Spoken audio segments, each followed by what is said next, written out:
Napakalinis. Then kapag naarawan siya, yun, sarap.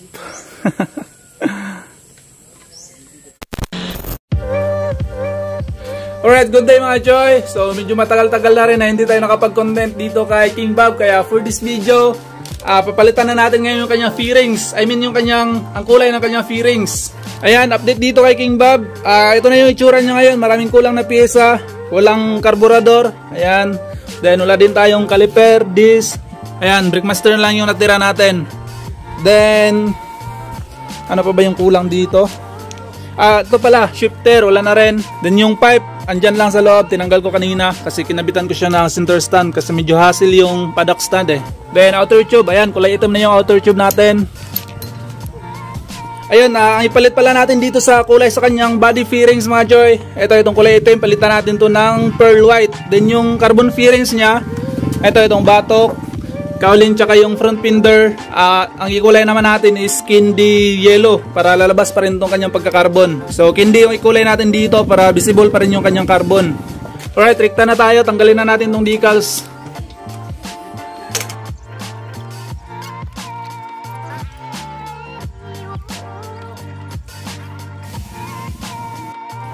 Ayan, natanggal na natin, nabaklas na rin natin yung fairings. So, ilihan na natin. Gamitan natin ng liha 400.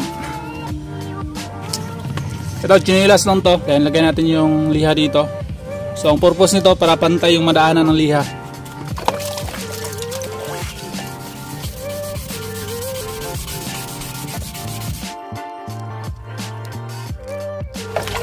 Tapos ko na maliha dito sa ibabaw.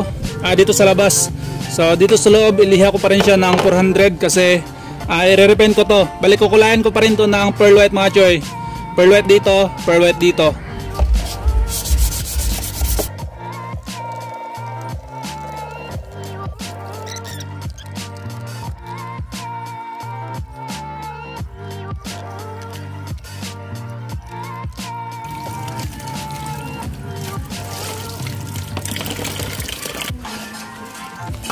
Ayan, patuyin na lang natin. Then dito naman sa carbon parts natin mga Choy, ang ilihan natin dito is 800 lang. Kasi di na tayo mag primer dito eh. Kumbaga wala na tong primer, wala nang base color. So rekta top coat na tayo. So kailangan natin na manipis na liha. Ayan, 800.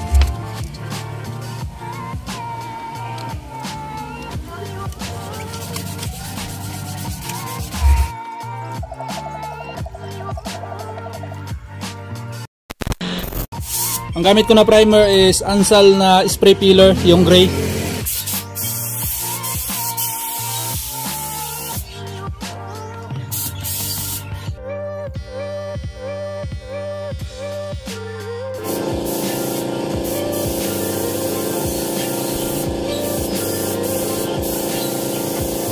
Ito yung first coat natin mga Choy. Miss coat lang to, manipis lang. Bali, patuyuin ko siya 15 minutes. Then mag-second coat tayo. Second coat na tayo, full coat na.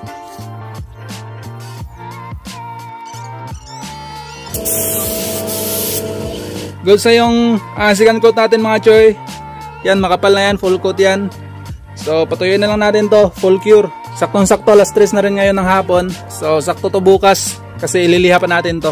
Alright, antay tayo bukas.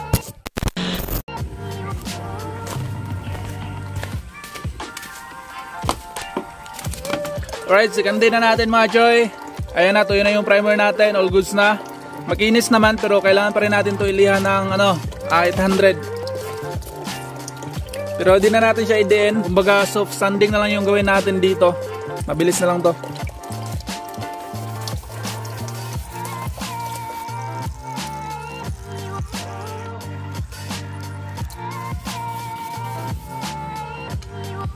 Ayan, patuloy na lang natin yan. Then mag first coat tayo ng white.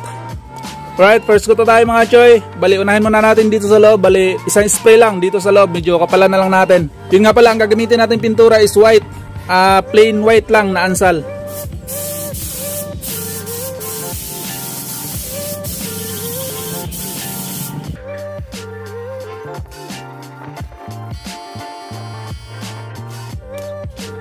Ayan, antayin muna natin matuyo, mga 30 minutes lang para may plaster natin siya dito. Ayan, first coat na tayo mga Joy.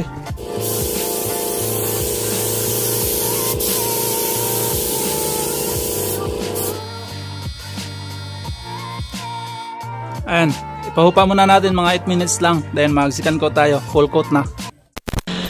Alright, ready to second coat na tayo mga Joy, let's go!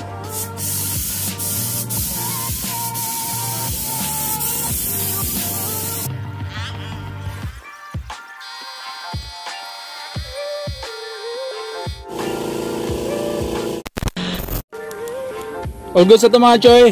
So ano na tayo, top coat na, first coat ulit tayo. Dito pa rin sa loob, isang coating lang. After mga 8 minutes, dito tayo sa labas. Let's go!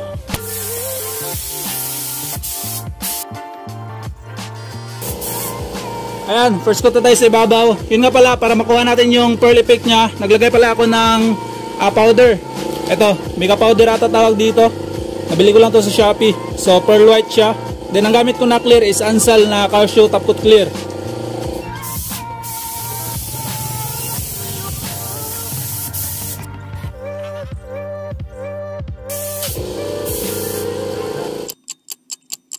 Ayun, last coat na tayo mga Choy. Second coat, full coat tayo dito kasi dalawang patong lang yung top coat natin. First, mist coat lang, then second coat is full coat na. Ayan, kapalan lang natin yung second coat.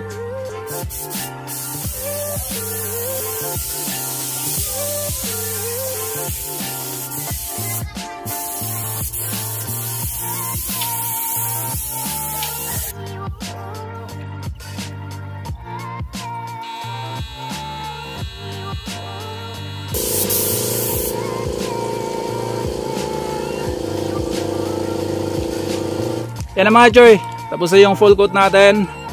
Ito yung resulta. Ayan, sobrang kintab. Pero basta pa yan mga Choy. Medyo hupa pa yan ng konti kapag tutuyo na yan.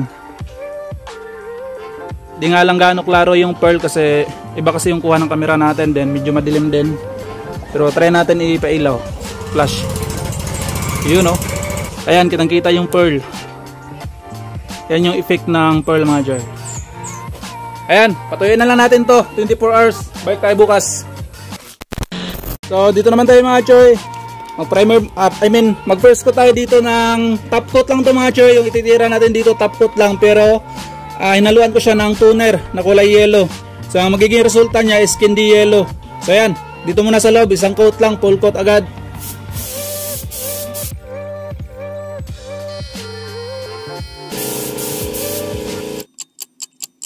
Alright, first coat na rin tayo.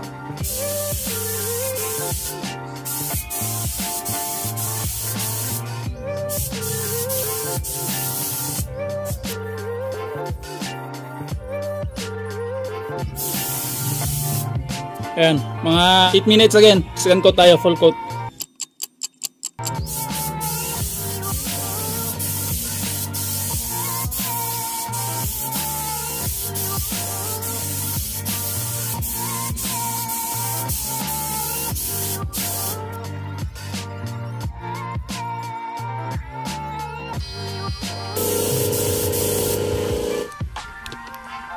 Ito yung kanyang result mga Choy. Ayan, napaka-visible pa rin yung carbon natin. Syempre, napaka-goods. Yun o, napaka-kinis din.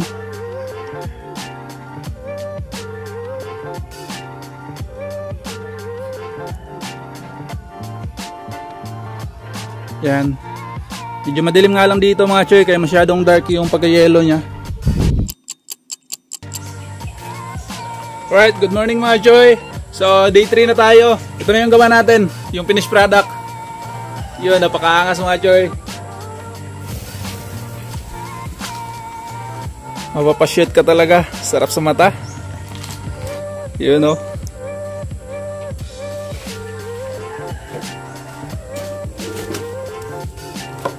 Then yung pearl natin, ito. Sobrang smooth lang sa mata nito mga Choy, as in napakalinis. Then kapag nainitan siya, ayan, yung kanyang pearl effect is hindi siya UA tingnan kasi sobrang maliliit lang. Hindi siya yung glitters na klarong klaro talaga. So kapag di siya natamaan ng ilaw or ng araw, hindi siya visible, hindi siya ganong pansinin. Katulad niyan. So parang wala lang siyang pearl. Then kapag sa init, ayan. Ayan. Sobrang smooth ng pagkadali natin mga choy. Then dito talaga mga choy, sa kanyang carbon parts, sobrang satisfied ako dito sa resulta. Angas. Ito, para mas klaro. Ito yung finished product. Yun, no?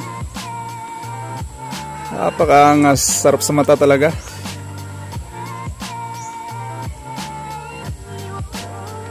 Yung carbon sa ilalim is klarong-klaro pa rin. Then, yung finish ng top coat natin. Kita nyo naman yan kung gaano yan kakintab mga joy. Kung gaano yan kakinis. Ayan.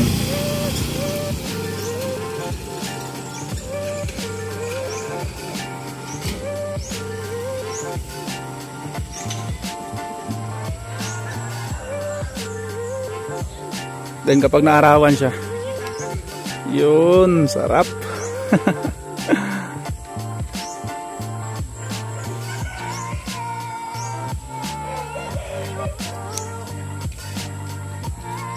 Carbon Lodi.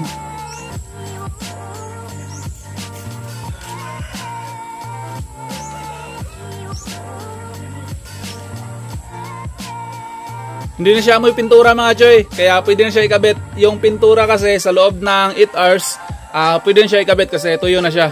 Lalo na kapag napainitan natin. So napainitan natin to kanina, kaya tara, kabit natin.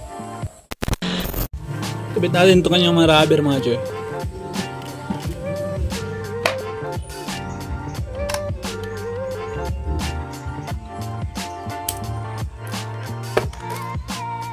Napakalinis tingnan ng puti mga choy. Ayan, sobrang neat tingnan.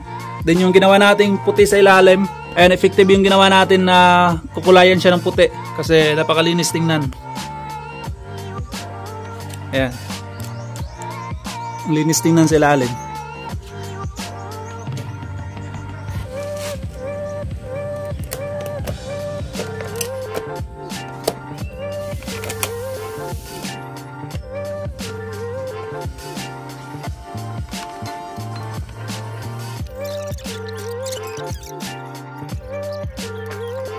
So ayan na mga choy, naikabit na natin lahat. So yan na yung pinaka looks niya ngayon.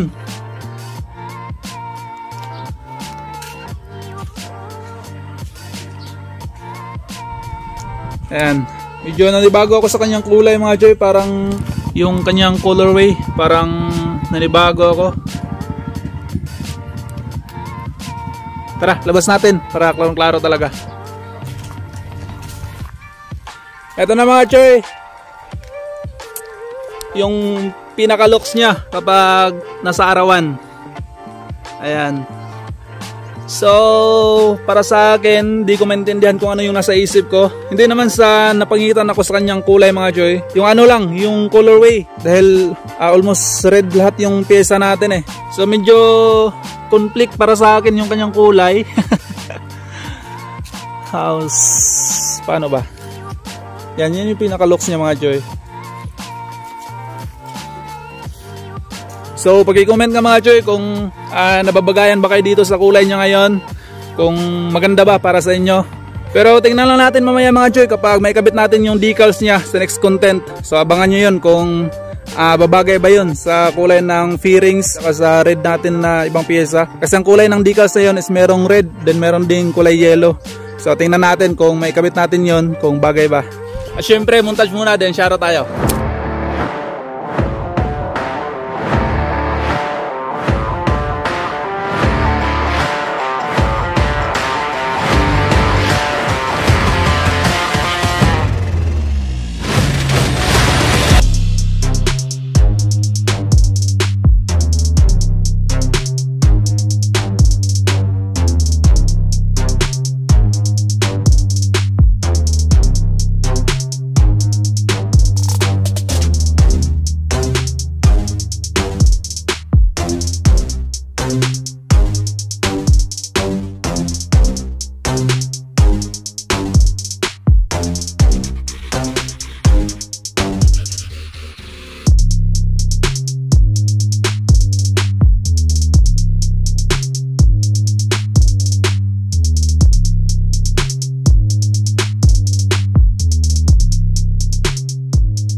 Ayun mga choy, medyo malit lang yung papashoutout sa atin ngayon, kaya dandahanin natin to.